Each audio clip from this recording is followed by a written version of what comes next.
selamat datang di podcast kami. Hari ini kita mau ngebahas dan ngobrol soal fenomena yang sering banget kita lihat di lampu merah, terminal, atau trotoar. Mulai dari tunawisma, pengamen, sampai manusia silver. Nah, buat sebagian orang ini mungkin cuma pemandangan harian aja. Tapi kalau kita lihat lebih dalam, ternyata ini lebih berkaitan erat dengan krisis ekonomi, kebijakan publik, dan bagaimana negara berinteraksi dengan warganya. Kami semua di sini adalah mahasiswa administrasi publik, jadi diskusi ini akan kita lihat dari sudut pandang tata kelola pemerintah. Kali ini saya sudah bersama teman-teman mahasiswa administrasi publik. Silakan memperkenalkan diri terlebih dahulu. Oke, perkenalkan nama saya Muhammad Fardan, saya dari jurusan Administrasi Publik.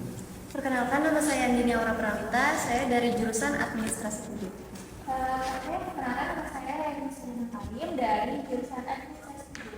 Perkenalkan, saya Dwi Septian Abdul Demeksi dari jurusan Administrasi Publik. Perkenalkan, saya Imama dari jurusan Administrasi Publik. Oke, mungkin aku mau ngebahas dulu mulai dari Fardan kali ya. Nah, aku pengen tahu nih, sebenarnya kenapa sih fenomena tunawisma, pengamen, dan manusia silver itu makin kelihatan belakangan ini? Kalau yang saya lihat, ini bukan soal tiba-tiba mereka memilih untuk hidup di jalan. Tapi banyak faktor yang mendorong mereka, mulai dari sulitnya nyari pekerjaan, banyak korban yang di PHK, kemudian untuk saat ini kehidupan pada saat ini itu meninggi gitu biayanya.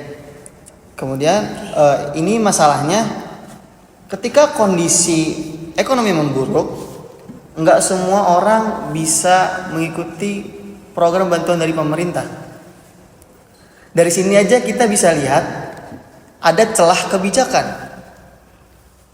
khususnya di bagian implementasi. Oke, mungkin pemerintah udah ngasih program bantuan, tapi ternyata masyarakatnya itu nggak semua bisa menerima karena masih ada celah gitu ya. Ya. Nah, bener banget ya teman-teman apa yang dibilang sama Fardan tadi. Nah, kalau misalnya menurut Andini nih, gimana sih peran masyarakat dalam situasi ini? Jadi kalau dilihat dari sisi masyarakatnya itu, reaksi mereka tuh terhadap tunawisma, pengamen, manusia silver tuh cukup beragam. Banyak masyarakat yang ketika melihat mereka tuh merasa empati karena mereka tuh menganggap bahwa mereka tuh ya emang gak punya pilihan lain untuk hidup di jalanan. Tapi di sisi lain ada juga yang malah merasa tidak nyaman karena misalnya ketika mereka tuh menghampiri kendaraan di lampu merah atau berada terlalu dekat dengan pengguna jalan. Situasi ini tuh membuat masyarakat sering merasa serba salah antara mau membantu atau mau menjaga kenyamanan dan keamanan diri sendiri. Makanya banyak orang yang akhirnya tuh memilih jalan yang paling cepat, yaitu dengan memberikan uang secara langsung. Mereka tuh bukan mikir itu tuh cara yang paling tepat, tapi lebih karena mereka tuh mau mengurangi rasa kasihan sesaat atau merasa tidak enak untuk menolak. Ini tuh akhirnya akan membentuk kebiasaan, dan dari kebiasaan inilah lama-lama akan dianggap menjadi lumrah. Tapi sebenarnya kebiasaan memberi uang begitu saja tuh malah menjadi bumerang buat mereka sendiri. Tanpa sadar masyarakat tuh malah memperkuat pola hidup jalanan itu. Dan kalau ditanya apakah masyarakat sepenuhnya salah, sebenarnya tuh enggak ya, karena mereka tuh juga nggak dikasih edukasi untuk bagaimana caranya memberi bantuan yang benar dan berkelanjutan. Nah, seharusnya tuh pemerintah tuh punya peran penting untuk mengarahkan bagaimana masyarakat untuk bertindak, misalnya melalui sosialisasi tentang bentuk bantuan yang lebih cepat, mengarahkan donasi ke lembaga resmi, memberikan edukasi agar masyarakat tidak mendukung praktik meminta-minta berbahaya, hingga membangun sistem pelaporan kalau ada warga yang benar-benar membutuhkan bantuan. Kalau masyarakat dan pemerintah bekerja dengan pola yang jelas, masalah ini tuh bisa ditangani dengan lebih efektif, bukan cuma secara spontan saja. Ternyata benar apa yang dibilang sama Mbak Andini tadi, bahwasannya masyarakat ketika memberikan uangnya terhadap pada manusia silver, akhirnya mereka menjadi ketergantungan dengan hal tersebut, yang pada akhirnya mereka menjadi suatu pekerjaan mereka tersendiri. Oke, dan untuk solusinya mungkin masyarakat diberikan edukasi gitu ya. Oke. Nah, menarik banget ya opininya. Sekarang kita mau membahas nih tentang peran sektor swasta. Kira-kira gimana sih dengan peran sektor swasta? Sebenarnya sektor swasta tuh punya peran sendiri ya, punya potensi besar buat bantu krisis ekonomi di Indonesia. Baik lewat CSR atau bantuan pelatihan kerja, tapi seringkali program itu nggak nyambung sama kebijakan yang ada di pemerintah. Akhirnya bantuannya tuh bersifat sporadik, sekedar bagi sembako, belum sampai ke akar masalahnya. Di sini terlihat kalau kerjasama antara stakeholder masih lemah banget. Nah, menurut saya sektor swasta itu memiliki peran penting dalam menangani perekonomian masalah di Indonesia. Karena mereka memiliki modal, keahlian, dan keterbatasan pemerintah dan memiliki sumber daya yang bisa melengkapi keterbatasan pemerintah. Perusahaan dapat berkontribusi menciptakan lapangan kerja, pelatihan keterampilan, serta penerapan praktik bisnis yang inklusif agar kelompok rentan mendapat peluang ekonomi yang lebih baik. Peran ini biasanya muncul seperti program CSR atau Corporate Social Responsibility, yaitu komitmen perusahaan untuk membantu dan memberi dampak positif bagi masyarakat dan lingkungan, misalnya lewat bantuan sosial, perbaikan jalan,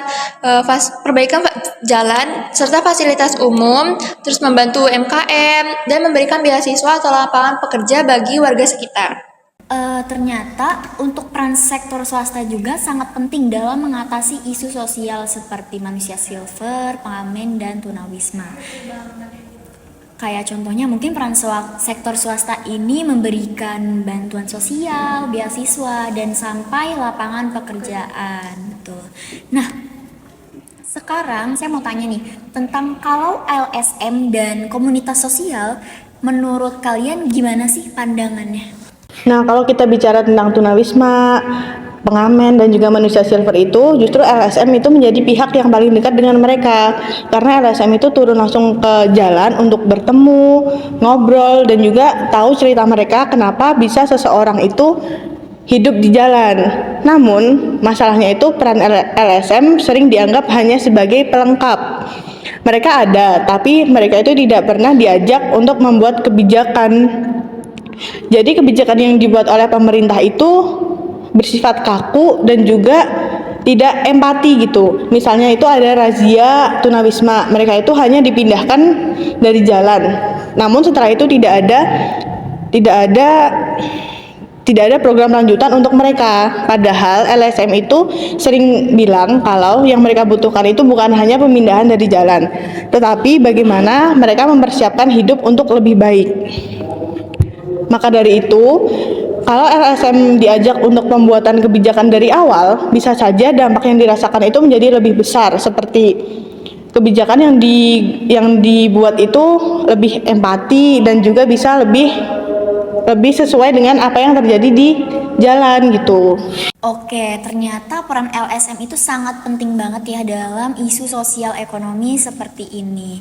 Karena LSM itu bisa turun langsung ke lapangan sehingga mereka bisa tahu kondisi apa sih yang sedang terjadi di lingkungan tersebut. Nah, sekarang aku pengen masuk ke sesi yang sering banget dilupain sama orang-orang. Kira-kira gimana sih posisi tunawisma dan manusia silver dalam kebijakan kita?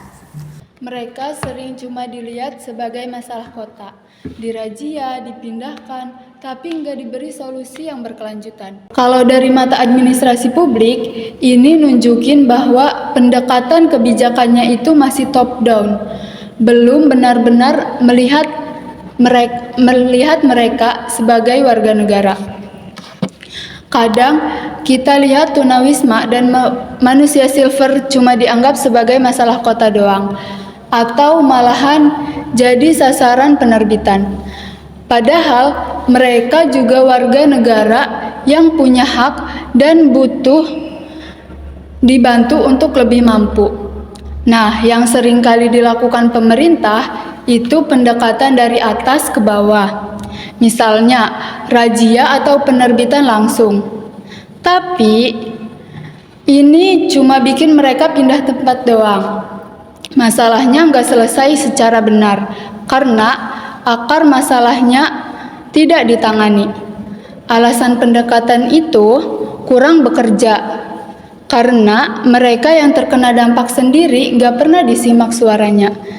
Jadinya kebijakan yang dibuat nggak sesuai sama kebutuhan nyata. Makanya penting buat ngikut sertakan mereka dalam pembuatan kebijakan. Karena siapa lagi yang lebih ngerti kondisi dan apa yang mereka butuhkan kalau bukan mereka sendiri. Oke, ternyata permasalahannya itu mereka nih. Kayak contohnya tunawisma, pengamen, sampai manusia silver sering banget dianggap masalah kota. Mereka tuh sering banget dirazia, dipindahin, tapi belum ada solusi yang berkelanjutan dari pihak pemerintah seperti itu ya. Nah, kalau kita rangkum sebenarnya masalah utama yang ada pada studi kasus kita kali ini tuh ada di mana sih kira-kira? Nah, kalau menurut aku ya, banyak itu orang yang menganggap tunawisma dan juga manusia silver itu sebagai masalah ketertiban umum dalam kebijakan publik. Mereka itu sering dilihat sebagai gangguan visual kota daripada masyarakat yang kebutuhan sosial maupun ekonominya belum tercukupi. Jadi pemerintah itu pendekatannya lebih ke penertiban daripada penyelesaian masalah yang membuat mereka berada di jalan gitu. Iya, bener banget. Dari kalau kita lihat di lapangan, pendekatan yang paling sering dilakukan oleh pemerintah itu biasanya berupa razia atau penjangkauan singkat. Petugas mengamankan tunawisma atau manusia silver itu terus dibawa ke dinas sosial. Lalu setelah itu banyak yang kembali lagi ke jalanan. Sebenarnya pendekatan ini tuh lebih bersifat reaktif ya, dan jangka pendek, bukan solusi yang benar-benar membantu mereka keluar dari kondisi tersebut. Oke, betul banget sih ya Kak. Iya. Karena solusi kalau misalnya cuma razia doang, itu tuh bukan solusi yang panjang. Itu jangka pendek benar. Bukan menyelesaikan permasalahan sosial ekonomi ini. Ternyata ya Kak, razia tanpa solusi jangka panjang itu punya dampak negatif. Yang pertama, tidak mengubah kondisi hidup mereka sama sekali. Kedua, bisa membuat mereka semakin terpinggirkan karena dianggap sebagai pelanggar. Padahal mereka berada di jalan karena masalah struktural, seperti kemiskinan, kurangnya lapangan kerja, atau tidak adanya dukungan keluarga.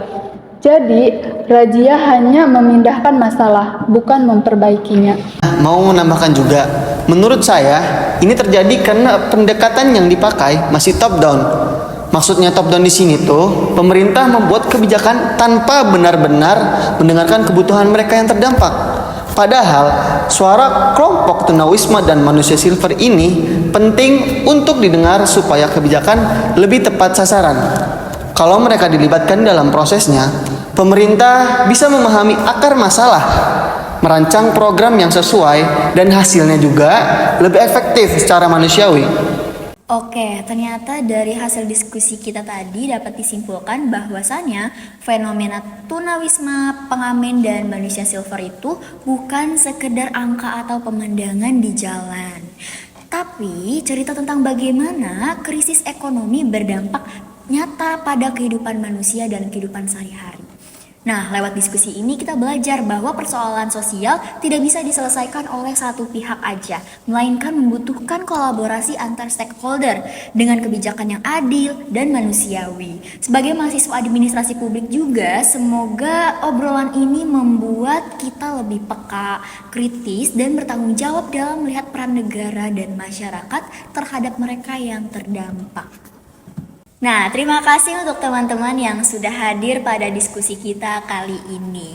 Dan terima kasih semua pendengar yang sudah meluangkan waktu untuk mendengarkan diskusi ini sampai akhir. Semoga obrolan sederhana ini bisa membuka sudut pandang baru dan menumbuhkan rasa empati kita terhadap realitas sosial di sekitar. Sampai jumpa di obrolan selanjutnya. Bye!